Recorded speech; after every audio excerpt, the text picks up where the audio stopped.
So the Harris poll notes that absolute certainty that there is a God is down from what it was 10 years ago in America. Quote, in a separate line of questioning focusing on Americans' degree of certainty that there is or is not a God, 2/3 of Americans, 68%, indicate being either absolutely or somewhat certain that there is a God, while 54% specify being absolutely certain. These figures represent drops of 11 and 12 percentage points respectively from 2003 testing, where combined certainty was at 79% and absolute certainty was at 66%. Meanwhile, combined belief that there is no God, 16%, and uncertainty as to whether or not there is a God, also 16%, are both up from 2003 findings, when these levels were 9% and 12%, respectively.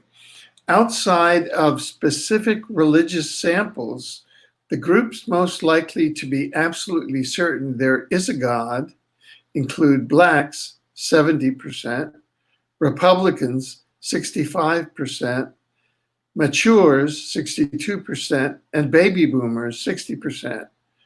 Southerners, 61%, and Midwesterners, 58%, and those with a high school education or less, 60%. As to the gender of God, the Harris poll notes, there continues to be no consensus as to whether God is a man or a woman. Nearly 4 in 10 Americans, 39%, think he is male, while only 1% of US adults believe she is female. However, a notable minority believe God is neither male nor female, 31%, or both male and female, 10%. Women, surprisingly, are more likely than men to believe that God is male, 43% women, 34% men, while men are more likely to believe that God is neither male nor female, 34% men, 28% women. As to God's control over the earth, there's also a continuing and increasingly lack of consensus as to how much control, if any, God has over what happens on earth.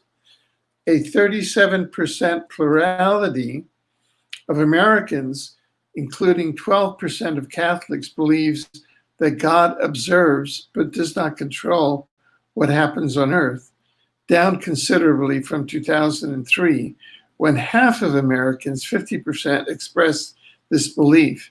Just under 3 in 10, 29% Americans, including the majority of those who self-identify as very religious, 60%, and or born-again Christians, 56%, believe that God controls what happens on earth.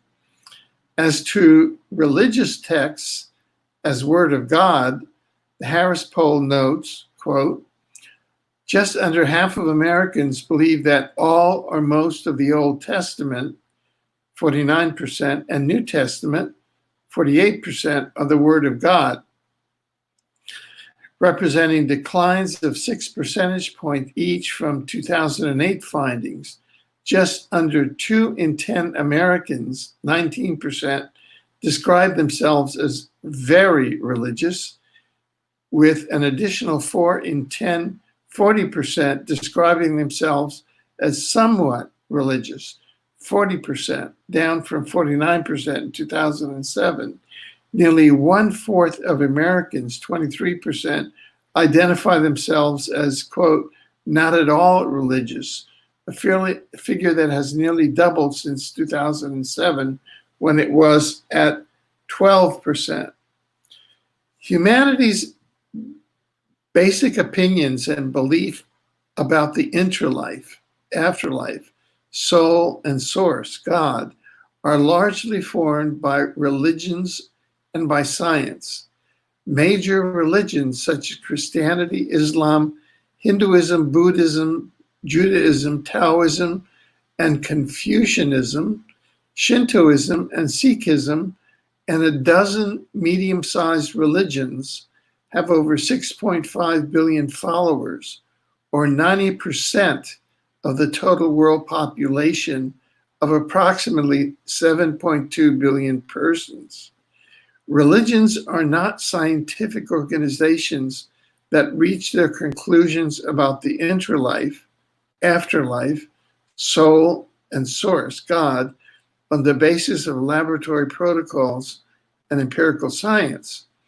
Religions are historical, social, and political organizations whose missions and teaching about the nature of the interlife, afterlife, soul, and source, God, are generally based on sacred texts.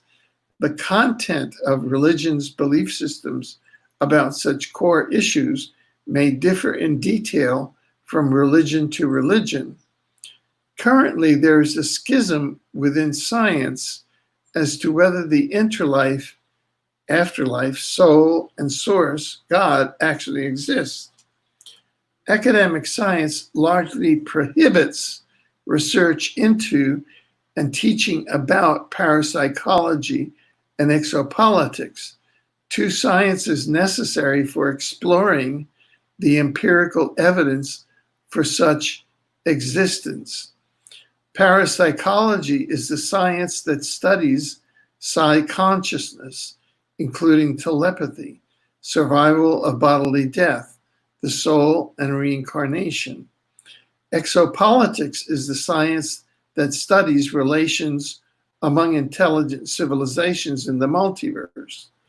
The replicable prima facie evidence for the existence of the interlife, afterlife, soul, and source is proof that the basic assertions of major religions that these do exist are not based on superstition, ritual, or sociological necessity, and are congruent with these discoveries of scientific experimentation.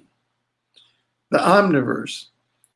The Omniverse is defined as the sum of the multiverse and the spiritual dimensions. The Omniverse contains the totality of all the universes of time, space, energy, and matter, and thus all the intelligent civilizations in the multiverse, in addition to the intelligent civilization of souls and spiritual beings in the interlife, afterlife dimensions of the spiritual dimensions, as well as the original source, God. We can term the multiverse, quote, the exopolitical dimensions, because the multiverse is the dimensional base for intelligent life in physical form. Hypothesis, dimensional ecology of the Omniverse. Together, the exopolitical dimensions, the multiverse, and the spiritual dimensions interconnect in the dimensional ecology of the Omniverse. Our human civilization on Earth is in a dimensional ecology that includes the entire Omniverse, our universe, all the universes of the exopolitical dimensions, in other words, the multiverse, and the intelligent civilization of souls, spiritual beings, and source, in other words, the totality of the spiritual dimensions. Well, this has brought us to the close of the daily Omniversity reading for Friday, July 10th, 2020. We've been reading from the Omniverse Trilogy, the first book, The Dimensional Ecology of the Omniverse. You can find the book at universebooks.com along with other books of Omniversity. And you can find the information blog of Omniversity at omniversity.info, including courses and classes from EXO University that you can take for free online at omniversity.info. And we really appreciate the participation of the of those who are participating with the live broadcasts, and we will join you again tomorrow on Saturday, July 11th. Thank you very much. This is Alfred Lambremont Webre for University.info with the University Daily Reading of July 10th, 2020. Thank you.